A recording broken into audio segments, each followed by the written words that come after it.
안녕하세요. 생활 속에서 접할 수 있는 노동 관련 이야기들을 쉽게 설명드리는 조인 인사노무 컨설팅입니다. 오늘은 그 임금 체불이 있는데 이제 퇴직을 한 경우에는 근로기준법에서 두 가지의 그 법률 조항이 적용이 됩니다. 하나는 임금 미지급에 대한 부분, 그리고 하나는 퇴직하면서 이제 금품을 청산해야 되는 부분, 요 두 가지가 이제 같이 위반이 되어서 경합이 될 경우에 실무에서 어떻게 적용하는지에 대해서 한번 알아보도록 하겠습니다. 사례를 보시면요.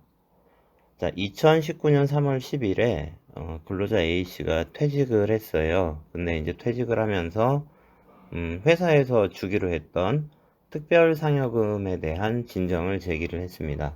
특별상여금은 회사 급여 규정에 이제 주도록 딱 정해져 있어요. 매년 12월 10일에 이렇게 지급하기로 했는데 경영 실적이 안 좋다라는 이유로 5년 동안 2014년부터 2018년까지 지급이 보류 중인 상태라고 합니다.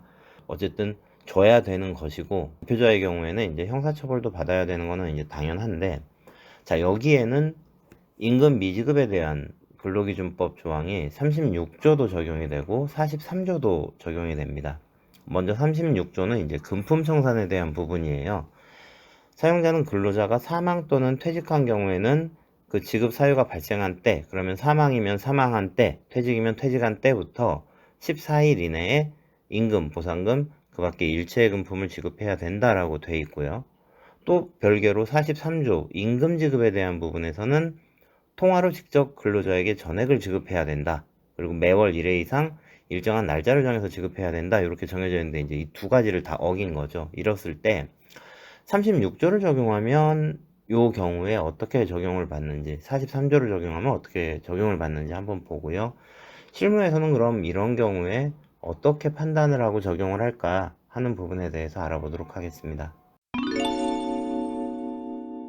근로기준법 제36조를 적용한다고 하면, 자, 퇴직 당시에 체불되어 있던 금품 전체를 가지고 하나의 범죄로 처리를 하게 됩니다.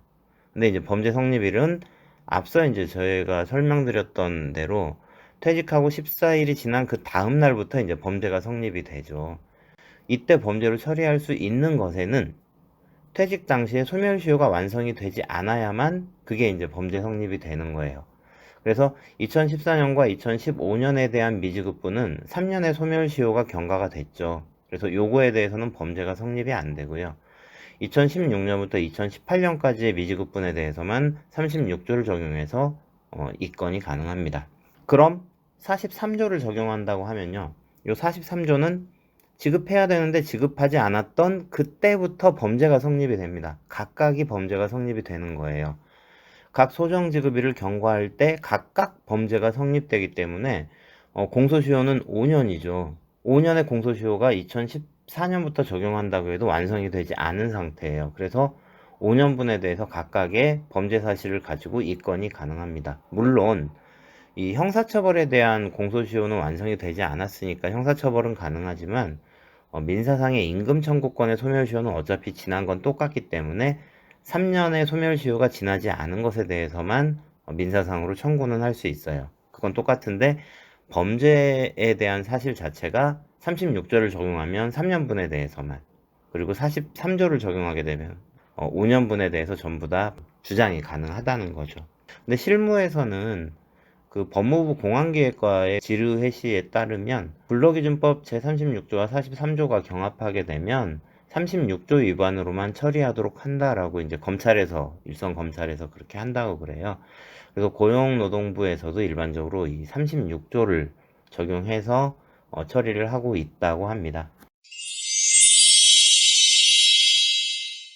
보통 이제 이런 경우에는 뭐 어느 쪽으로 적용을 하든지 간에 이 사건을 진정하는 입장에서는 큰 차이는 없습니다. 다만 이런 식으로 처리한다라고 하는 거를 알아두시면 실제 이제 내 주장을 할 때 도움이 좀 되실 것 같습니다. 야근 약사에게 인사노무 상담은 조인에게 들어주셔서 고맙습니다.